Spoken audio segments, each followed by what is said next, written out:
Alright, what's going on everybody? Anime Ramble back with another episode, and this chapter is Kaiju number 8, chapter 103. I'm kind of excited to talk about this because we finally get some development on Mina's half, right? And it's not even really direct development that we actually achieve, it's more like a revelation of her. It's one of those situations where she's such a popular character in the series, but we don't actually know that much about her. We don't get to see her and the development isn't there, but considering she is the love interest of our main protagonist Kafka, and she's also captain of the 3rd division, which is also the division that Kafka is in, you would expect for us to know at least something about her, right? I mean, I would expect for us at this point to at least know what her numbered weapon is, if she uses one at all. It just seems like she just uses really big cannon type of guns, and that's her whole shtick. Right, I mean, my god, at least in Naruto we knew that Kakashi had the Sharingan and what he could do. We saw the lightning blade in the first 25 episodes. We saw the best jutsu he had at his disposal, and it's just one of them things. So to get this chapter and to see Mina, and really I say Mina, but it's really Bako that seems to have stolen the entire chapter away from her, and we'll talk about that a little bit later. But when we're introduced to Mina at the beginning of this chapter, she's kind of in the Matrix a little bit. She's in the upside down world, the world where Kaiju number 9 is essentially absorbing her.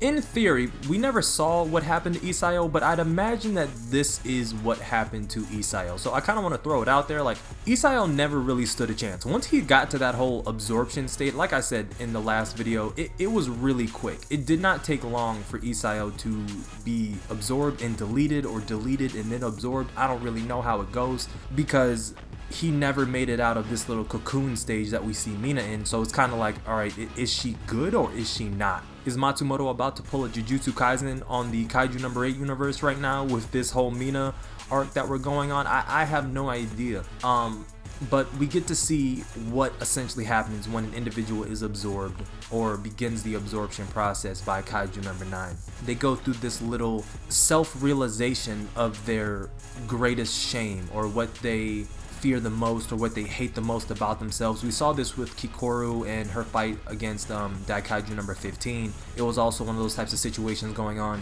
and Kaiju number 9 is actually using Kafka as a ruse to lure Kid Mina into like this sense of, like, lull her into this sense of false security.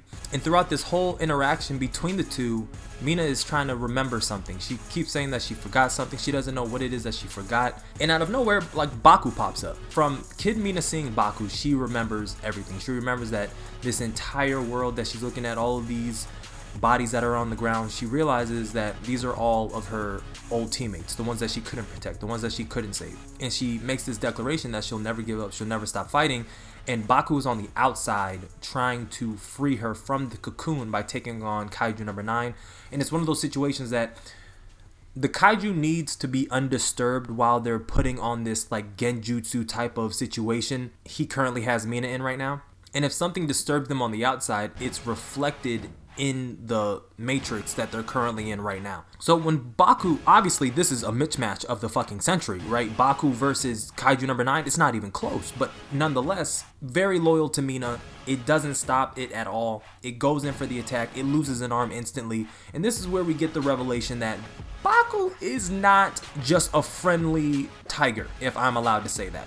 You know, it's not just a domesticated tiger that just took a liking to Mina here. No. This is a kaiju, but not just a regular kaiju, because you have Kaiju number 9 who actually says about Baku that it's a wannabe kaiju, and not just that, but it's also a very rare specimen. I don't know if these things are naturally occurring in nature, or if this is something that was created in a lab. But Baku is absolutely getting its ass beat. It lost its leg, it regenerated its leg very quickly.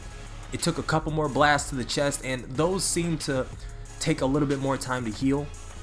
And if it can't, then it's basically immobile. But again, Baku's fighting for the life of Mina right now. But it's strange, right? Why is this her numbered weapon? Like, it's crazy to think about, but does Mina and Baku have some form of, like, combo attack that they can do? We have never seen it before, right? Mina's whole thing is giant class kaiju, so I can't see Baku being effective in a fight against giant class kaiju unless it's just like a brace for Mina's weapon, because that's typically what we see Baku do, right? Mina's about to fire a weapon, Baku's there at the back to take like the recoil of the weapon for Mina, right? That's pretty much been the relationship that we know. But if Baku is actually a kaiju and follows Mina, well, that's just unheard of. Even if it is some sort of special class rare kaiju, we've never heard of a situation like this actually occurring. Even when Kaiju number 8 originally took over Kafka's body, Kafka had no control over when Kaiju number 8 wanted to emerge. Kafka always has that threat of that actually happening. Kaiju number 8 actually taking over his body and running amok. Now, we don't know if it's violent, but you can never really tell. I've mentioned in my recap videos that I've been posting, there's something really strange about Mina and about Kafka that just attracts kaijus to them. And I stand on that. Kaiju number 8 was attracted specifically to Kafka, and now you have Baku here that seemingly only likes to be around Mina and will listen to Mina, won't attack Mina, follows all of her orders and instructions. But why? You know what I mean? You have Kaiju number 9 that says that Mina is the missing linchpin that he needs. Why? Something happened in their town when they were kids, and I don't mean just kinda sorta happened, but I mean happened specifically to them. Or it could be like a family thing. You know what I mean? But I think that's like, we're getting into weird territory there. I think something just happened, like an experiment of some kind, and you can even throw Reno in there. Him being the only person that's compatible with the King of Kaiju, even though so many more Defense Force members have come and gone from the Defense Force, so many strong Defense Force members have risen through the ranks, you would have expected them to be at least a little bit compatible, maybe even like force the use of this weapon in particular, but that doesn't seem to be the case. This also might be a reason why Mina doesn't have a numbered weapon, right? Because if you have Baku here, who is a kaiju himself, they don't seem to be individuals that coordinate together. I remember the original attack on Tachikawa base, the one that Kaiju number 10 did at the beginning of the series. They said it was rare for Wyvern kaiju to work together, right? It's really rare for any kaijus to work together, which is why what's happening with the Kaiju number 9 is such a phenomenon, because they're not used to joining forces with one another. So it would kind of make sense if Mina did get a numbered weapon. You know, the essence of the kaiju doesn't actually die. We've seen that with numbered weapon 1, we've seen that with numbered weapon 4, we've seen that with Daikaiju number 8. When they want to have a conversation with the Daikaiju, it's not impossible. Granted, we've never seen them talk, but like that eye contact between number 4 and Kikoru was enough words to be expressed to say, nah, they do have abilities to communicate. We've seen them communicate actually with Daikaiju number 10. Daikaiju number 10 and Vice Captain Hoshina had probably the funniest back and forth that we've seen this entire war arc. So it is possible that they can talk.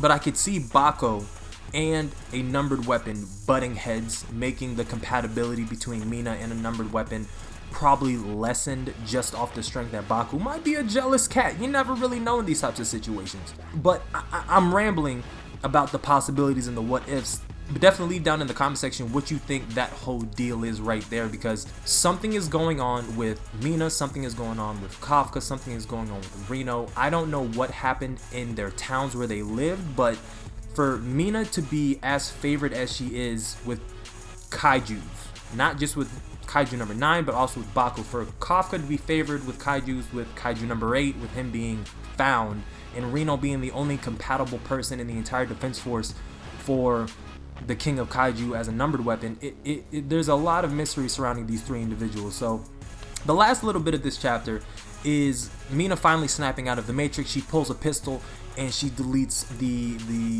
genjutsu of Kaiju number 9, and I don't know if that breaks her out of it, because again, I don't know if she's alive or not. She's already in the cocoon, she's already being dissolved. I have no idea if she's actually going to make it out of this or not. We could get Jujutsu Kaisen right here and now in the next chapter, who is to say. But before Kaiju number 9 actually does dissolve, he says, you know, you can resist until the very end if you want. That's the same thing Isayo did, but nobody can save you, right? You can't save yourself. Isayo's not going to be able to save you. And strangely enough, Number 9 says, not even myself. And I paused for a second because an old theory that I did have about the origins of Kaiju number 8 was that he was created by Kaiju number 9. Throughout the, weekly releases of Kaiju number 8, a lot of stuff has developed with that theory. And since this war arc has really took off, what we've been able to see Kaiju number 9 do with the DNA of Isayo as he made a clone of Hikari or Kikoru's half-sister, however you want to look at that Kaiju number 15, it was clearly a clone of either Kikoru of Hikari. Point blank period. He could have tried this with a piece of himself, that being Kaiju number 8. I could be wrong on that, but with the dialogue that we get on page 26 of this chapter, with him including himself in this whole conversation, it's almost telling you that Kaiju number 8 came from Kaiju number 9. He looks damn near like Kafka in this whole panel that we see. He's growing his hair back. Obviously he was Kid Kafka in this genjutsu that they were trapped in. But I think that's a nice little play, especially on the artistic side of Matsumoto. It solidifies that theory, and keep in mind it's still a theory. We're talking tinfoil hat right now. But these things have to be pieced together because this is turning into more of a mystery than anything else. It's like a mystery battle shonen that we got going on because so much has been left unanswered, but we can speculate on it all. And this coming from Kaiju number 9 is even more impactful. That is a conversation for an entirely different video. I just wanted to put that out there. The very last thing that you see is Kaiju number 9 saying to Mina, like, no one has ever escaped this, not a single person in history, which means he's been doing this for a very, very long time. I mean, you don't drop a history one-liner and you knew at this. You understand what I'm saying? So he's been around the block. He's switched bodies multiple times, and he's been growing and evolving for a very, very long time. But we're going to see where this goes in the next chapter. I think I've rambled on long enough. If you made it to the end, thank you. If you are new, go plus ultra and smash that subscribe button. Lets me know you rock with the content that I put out on the channel. Like the video if you like the video, dislike the video if you dislike the video. Comment on the video your thoughts about what you think is going to happen. How do you think this is going to grow, change? What do you think about the trio of Kaiju attraction going on? All Kaiju seem to be attracted to these 3 individuals, and I'm looking forward to see what that's going to talk about in the future. But definitely get active in the comment section. I will keep the content coming frequently as humanly possible, and I'm out.